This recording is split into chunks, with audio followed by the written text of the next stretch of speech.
আদিবাসী সমাজের মধ্যে যদি বিয়ে শাদী হতো তাহলে ওনারা আমাকে দাওয়াত দিয়ে অবশ্যই নিয়ে আসতো। আমাকে দাওয়াত ছাড়াও ওনাকে বিয়ে সম্পন্ন করতো না, ছেলে হোক আর মেয়ে হোক।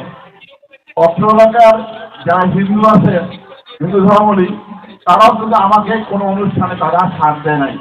তো এই জায়গাটাতে আমার একটা অধ্যুষিত এলাকা, এখানে আমার একটা ঘাঁটি ছিল, বলা যায় বাংলা কথা ঘাঁটি ছিল। তো আজকে মাঝখানে কয়েকটি স্মৃতিকরণ দিবসে আমি এসেছি। আজকে আপনাদের সামনে এখানে আসতে পারে, আমি আপনাদের সঙ্গে এই মিলন মেলায় উপস্থিত হতে পারে নিজেকে ধন্য মনে করছি। আপনাদের সঙ্গে শরীক হওয়ার কারণে যে আপনাদের একসঙ্গে আমরা 2-4 ঘন্টা এই মিলন মেলায় সময় দিলাম, এই জন্য আমি নিজেকে ধন্য মনে করছি। তো আজকে যে দিবসটি আপনারা পালন করেন, আমি এখানে লক্ষ্মীরাম দা এসেছিল গড়বাড়ি থেকে, তার সঙ্গে কথা বললাম, দাদা আপনার এখানে অনুষ্ঠান হবে না? সেখানেও তো অনুষ্ঠান হয়, গড়বাড়ি এখানে আছে অনেকে, লক্ষ্মীরাম দা, সরকার দা, আরো অনেকে। আমি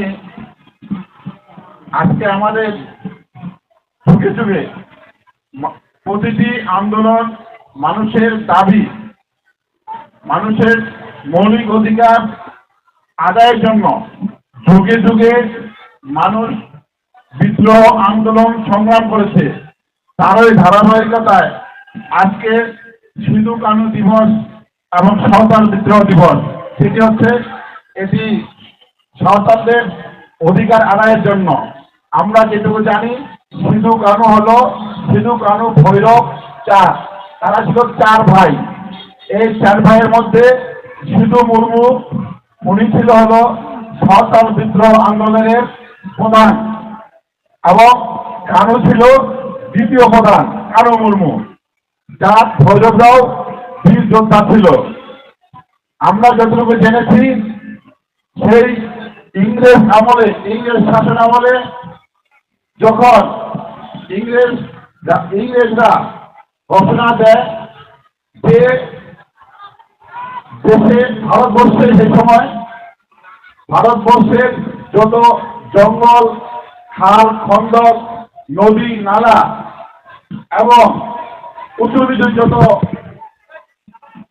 পরিত্যক্ত জমি জমা আছে, এই জমিগুলা যদি পরিষ্কার করতে পারে আদিবাসী সমাজ, তাহলে তাদেরকে বিনা খাজনায় তাদেরকে এই জমিগুলি এককালীন খাওয়ার বা বন্দোবস্ত করে দেওয়া হবে। আমরা দেখেছি সেই জমিদার সময় ইংরেজরা ঘোষণা দেয়। ইংরেজের ঘোষণার অনুযায়ী তৎকালীন আদিবাসী সমাজ তাদের জীবন জীবিকা নির্বাহ করার জন্য, পরিবার পরিজনকে তারা সচ্ছলভাবে পরিচালিত করার জন্য সেই সময় আদিবাসী লোকজন ভারতবর্ষের বিভিন্ন জায়গায় তাদের ভূমি, পাহাড়, জঙ্গল, উঁচু নিচু নদী, খাল, খন্দক, এগুলি তারা নিজস্ব পরিশ্রম করে মাথার ঘাম পায়ে ফেলে তারা পরিশ্রম করে এই জায়গাগুলি চাষাবাদের উপযুক্ত করেন, এবং তার চাষাবাদ উপযুক্ত করে এমনি তারা চাষাবাদ শুরু করেন। যখন এই জমিগুলা চাষ আমাদের উপযুক্ত হয়, শস্য ফলে, ধান ফলে, তৈলবীজ ফলে বা বিভিন্ন আবাদ যখন শুরু হয়, তখন কি দেখা গেছে, তখন এই ইংরেজরা বিভিন্ন জায়গা থেকে মহাজনরা এখানে আনে বসায় দেয়। মহাজনরা বসায় দেওয়ার পর মহাজনরা সেই জায়গা থেকে এই সাঁওতালদেরকে, এই আদিবাসী ভাইদেরকে শোষণ শুরু করে। এভাবে যখন তারা শস্য বিক্রি করে, তখন একটা যে বাটখারা বলি না আমরা, ওই পাথর, সেই পাথরটি ছিল কেনারাম। কি বলেন দাদা? ওই যে বলুদা, কেনারাম নামে একটা পাথর ছিল, মানে এইটা ওজনের থাকে আরো বেশি। কেনারাম পাথর দিয়ে তারা ধান, পাট, বীজ, তৈলবীজ, শস্য, ডাল এইগুলো কিনত। মানে পাথরটা ছিল অনেক বেশি, 5 কেজি জায়গায় 7 কেজি দিত। আর যখন তারা বিক্রি করতো, তারা এইভাবে পাথর দিয়ে কেনারাম পাথরের মাধ্যমে আদিবাসী সমাজকে শোষণ শুরু করে দেয়। তাদের উপর নির্যাতন হয়। যখন তারা এর প্রতিবাদ করে তখন দেখা গেছে তারা এই আদিবাসী লোকজনকে তারা নির্যাতন করে, জুলুম করে। এবং তারা আবার যখন কিছু জিনিস, এই মহাজনরা কিছু জিনিস বিক্রি করে তাদের কাছে, আদিবাসীদের কাছে বিক্রি করার সময় মনে করেন এটি চাউল দিতে এসেছে, এই চাউল দিতে আসে যে পাথরটা তারা নিয়ে আসতো, এই পাথরটার নাম ছিল বেচারাম, মানে বিক্রি করে বেচারাম। এই বেচারাম পাথরটা হলো 1 কেজি টাকা 200 বা 300 গ্রাম কম। কেনার সময় মতো বিক্রি করার সময় কিন্তু এই আদিবাসী সমাজকে শোষণ করত। কি বলেন, ইতিহাসে দেখা গেছে তো। এভাবে আদিবাসী সমাজকে শস্য কেনার সময় তারা ঠকাতো, শোষণ করত, নিপীড়ন করত। আবার কোনো কিছু জিনিস তাদের কাছে কিনতে যাবো, কিনতেন তখন তারা আবার ওই বেচারা পাথর দিয়ে 5 কেজি টাকা তারা 2 কেজি কমে 3 কেজি দিত, এখানেও তার শোষণ করত। এভাবে যখন তারা উচ্চ সুদে উচ্চ হারে তাদেরকে সুদে টাকা দিত, না দিতে পারলে তখন তাদের শারীরিকভাবে নির্যাতন, নিপীড়ন থেকে শুরু করে তাদের শারীরিকভাবে হিসাবে করত।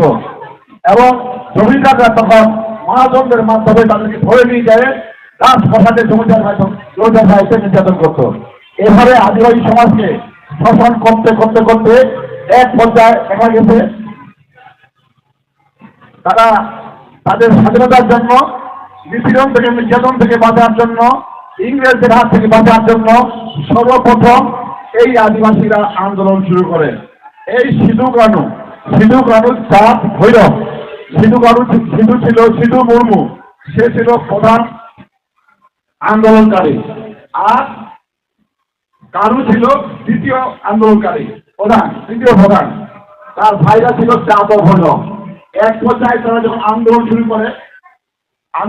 শুরু করে তখন ইংরেজরা বুঝতে পারে যে এই আদিবাসী সমাজ দানা বাঁধছে এবং এই জমিদারদের বিরুদ্ধে, ইংরেজদের বিরুদ্ধে আন্দোলন শুরু করছে। আমরা শুনেছি বা আমরা যতটুকু তথ্য পেয়েছি, সে সময় এক ব্যক্তি আন্দোলন করতে গিয়ে এই ইংরেজ বাহিনী তাদের সে সময়কার প্রশাসন দিয়ে তাকে গুলি করে হত্যা করা হয়। তখন সিধু কানু, তার দরিদ্র পরিবারের 4 ভাই দরিদ্র পরিবার সন্তান ছিল, সিধু কানু চাঁদ ভৈরব দরিদ্র পরিবার সন্তান ছিল। তারা এক পর্যায়ে ভাবতে শুরু করে যে আজকে যেভাবে আমরা এই নদী, নালা, খাল, বিল, এই পাহাড়, পর্বত, জঙ্গল সব কিছু আমরা আমাদের নিজের হাত দিয়ে মাথার ঘাম পায়ে ধরে আমরা সাফ করলাম, পরিষ্কার করলাম, উঁচু জমিগুলো আমরা সমান করলাম, এই পতিত জমিগুলোকে আমরা আমাদের জমিতে পরিণত করলাম। সেই জমি থেকে আমাদেরকে শোষণ করা হচ্ছে, কিন্তু এই জমিদার কথা দিয়ে কথা রাখে নাই। কি করেছে? কথা দিয়ে কথা রাখে নাই। তখন এই 4 ভাই আন্দোলন করবে, সংগ্রাম করবে, কিন্তু তারা সাহস হয় না। এক পর্যায়ে তারা কি করেছিল? তারা এই 4 ভাই একটি রূপকথার কাহিনী, একটা রূপকথার কাহিনী তারা প্রচার করেছিল।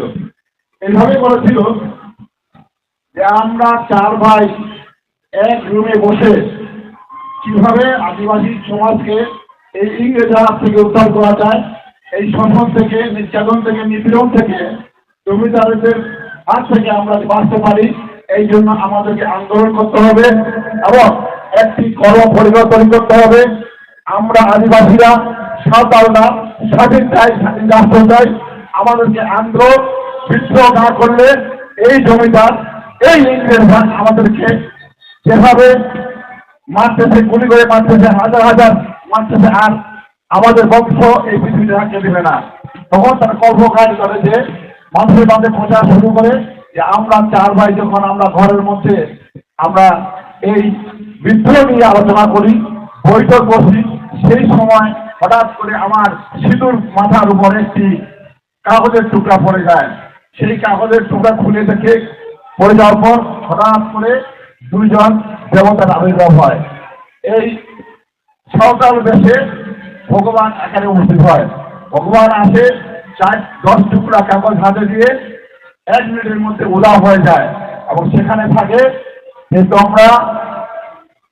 তোমরা এই ইংরেজরা তোমাদেরকে নিপীড়ন নির্যাতিত করতে করতে, তোমাদেরকে শারীরিকভাবে মানুষ নির্যাতন করতে করতে, তোমাদেরকে খেয়ে না খেয়ে তোমাদেরকে মেরে ফেলবে। তোমরা আন্দোলনের প্রস্তুতি নাও। তোমরা যেভাবে হোক সকল সাঁওতালকে, সকল আদিবাসীকে এক জায়গায় করে তোমরা আন্দোলন শুরু করো। আন্দোলন করলে তোমাদের জয়, তোমাদের অবশ্যই একদিন তোমরা বিপ্লবের মাধ্যমে তোমরা জয় পাবে। এই কথাটি যখন প্রচার করে তারা দেবতার নাম দিয়ে প্রচার করে, তখন দেখি দেখা গেছে আদিবাসী হাজার হাজার আদিবাসী তারা ইউনাইটেড হয়ে এক জায়গায় হয়ে তারা নতুন করে আন্দোলন শুরু করে।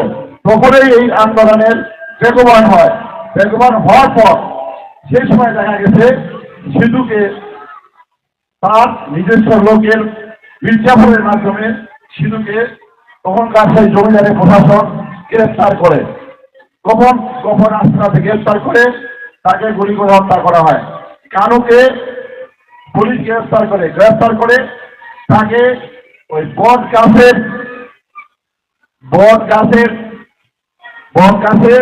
ধুলায় তাকে ফাঁসি দিয়ে তার মৃত্যু নিশ্চিত করা হয়। এবং একটি সম্মুখ যুদ্ধে চাঁদ এবং ভৈরব মৃত্যুবরণ করে। যখন ফাঁসি